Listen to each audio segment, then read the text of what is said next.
The once celebrated bromance between Donald Trump and Narendra Modi has now been replaced by escalating tariffs and oil diplomacy. So, is the friendship truly over? On August 6, 2025, U.S. President Donald Trump signed an executive order doubling tariffs on Indian goods, taking them from 25% to a staggering 50%. This was done citing continued Indian oil and defense trade with Russia. The new tariffs take effect around August 27th.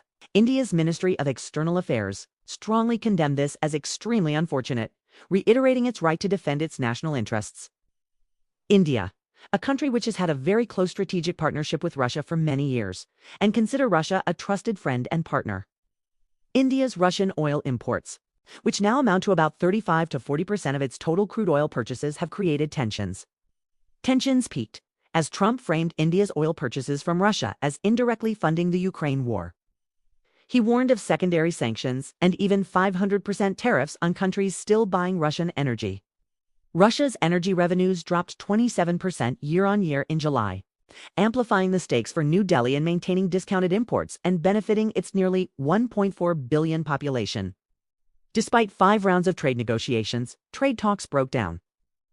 India believed tariffs would cap at around 15%, only for the deal to fall apart without an announcement before the August 1st deadline.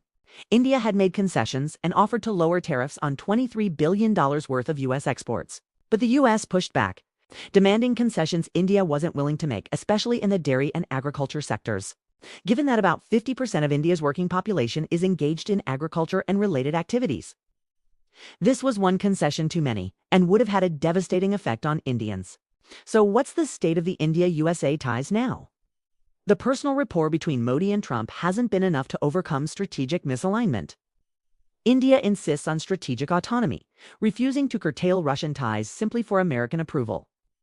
Despite the tariffs, India faces minimal immediate impact on GDP. Global financial group Nomura forecasts only modest slowdowns and still expects India's economy to grow by 6.2% in 2026. Market analysts expect layoffs in export sectors. But domestic demand and local manufacturing may shield the economy. For now, India says it will stand firm, reviewing all necessary retaliatory or protective measures. So what happens next? Can diplomacy still reset the course of the current events? American envoys may visit India later this month for fresh dialogue. India may reduce or tweak its Russian energy purchases in exchange for tariff reliefs. A direct Modi to Trump conversation or meeting in person could be a diplomatic turning point. So, has the bromance ended for now? Well, it's certainly paused at this moment. But this is more than a cold friendship. It's a geopolitical recalibration about energy, authority, and alignment. Do you think the U.S. and India can rebuild the trust it took many years to develop? Or will this create more isolation for the USA on the world stage? Please let us know in the comments, and thanks for watching Critik.